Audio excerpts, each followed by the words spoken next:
de serviço público. A lógica é calcada no serviço, na prestação do serviço público. E o que ela permite? As organizações sociais entram com o gerenciamento e administração de serviços de relevância pública. Então, a ideia é que as organizações sociais promovam esse gerenciamento, utilizam o regulamento próprio para a contratação de obras e serviços e compra de bens, o que é importantíssimo nesse tema. Então, invariavelmente, a administração pública é submetida a princípios administrativos que são burocráticos e, invariavelmente, acaba gerando uma demora, por exemplo, na aquisição de um determinado produto.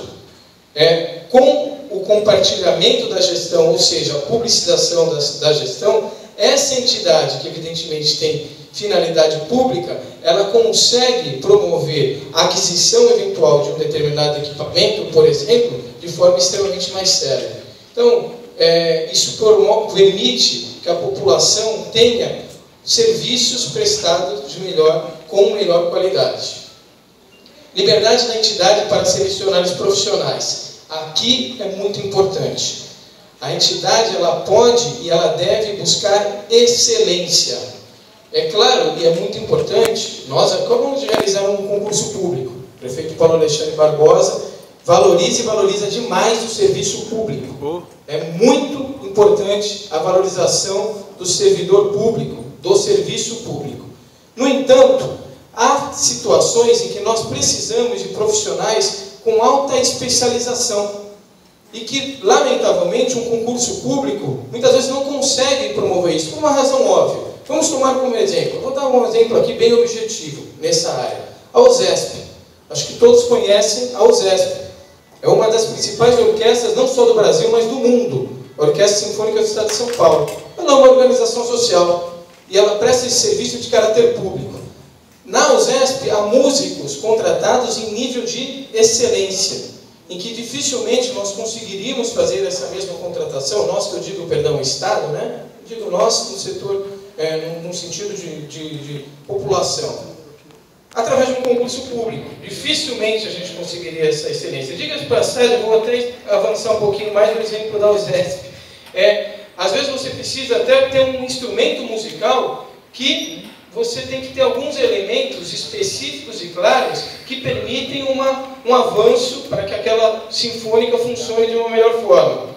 Um procedimento licitatório não vai permitir isso, porque a lógica do procedimento licitatório vai estar calcada sempre no menor preço. É evidente que quando a gente fala em recursos públicos, temos que buscar o menor preço, mas há exceções a essa regra. Às vezes, por exemplo, um instrumento musical, você precisa de um refino naquele instrumento musical para se alcançar o objetivo, no caso que a gente está exemplificando aqui, de uma orquestra de ponta como é a USESP e uma organização social que já funciona e representa tão bem o Estado de São Paulo, no Brasil e no mundo.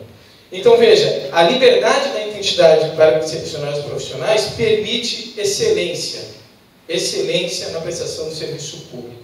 E o poder público? Supervisão periódica por comissão de publicação, acompanhamento direto. A lógica do contrato de gestão é indicador, meta, resultado. Tem que ter indicador claro, com metas mais claras ainda, que evidentemente geram resultado. E cabe a nós, e agora eu me refiro a nós mesmos, prefeitura, que no caso temos a intenção de promover a publicização, acompanhar e fiscalizar junto isso. Mas não só a prefeitura. E aí vocês vão perceber, compartilhar a gestão disso com diversos atores, em especial, e no final da história, com a própria opinião pública no todo. Porque os indicadores e as metas são públicos, são de acompanhamento de todos. Todos têm a possibilidade de acompanhar esses indicadores e metas. Facultada a sessão do servidor público para a organização social. Evidentemente que a questão do servidor público, a gente tem que ter um carinho ainda maior no sentido de promover essa discussão. Por quê? É claro que o servidor público, ele tem o seu dia a dia, ele se preocupa com esse dia a dia. Agora, o que nós temos como uma necessidade? Nós temos uma necessidade de promover esses avanços como nós acabamos de discutir. Mas, por outro lado, é fundamental que a gente garanta ao servidor público que ele não terá nenhum, repito, friso, nenhum prejuízo, quer seja de ordem financeira, quer seja de ordem profissional. Então, serão vistos caso a caso, cada um dos servidores públicos que estejam sujeitos nas áreas de atuação em que, evidentemente, uma organização social venha a trabalhar junto conosco. E quando eu digo ver caso a caso, é analisar cada caso mesmo, abrir e possibilitar, inclusive, que alguns servidores públicos, isso é muito importante, sejam absorvidos pela própria organização social. Isso também é possível, que pode, eventualmente, aí sim, gerar não prejuízo, mas ganho ao servidor público, porque, eventualmente, ele poderá, e isso é possível, até ter uma remuneração a mais a ser paga pela organização social. Por favor.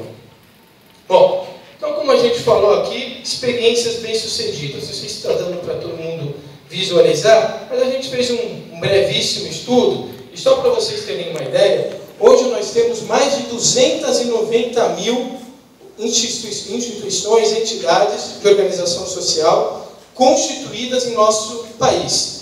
290 mil. Repito, não é coisa nova. Então, já está muito bem sedimentado, em todo o território nacional. Então, uma divisão, uma concentração significativa, mais de 40%, 42% aqui na região sudeste e 22% na região nordeste, 21% logo depois na região sul. Veja, é importante, por que isso é importante? Porque só com esse gráfico a gente percebe que isso já faz parte do território nacional. Não é novidade, está dividido, de certa forma, comparado à população, de forma equivalente em todo o território nacional. Se tem tanta gente trabalhando com isso, eu não creio que Santos não tenha que discutir esse tema e promover esses avanços. Então, veja, o que nós percebemos?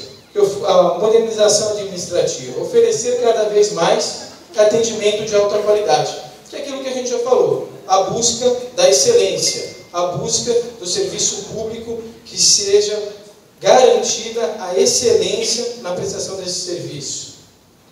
Avanços para a sociedade.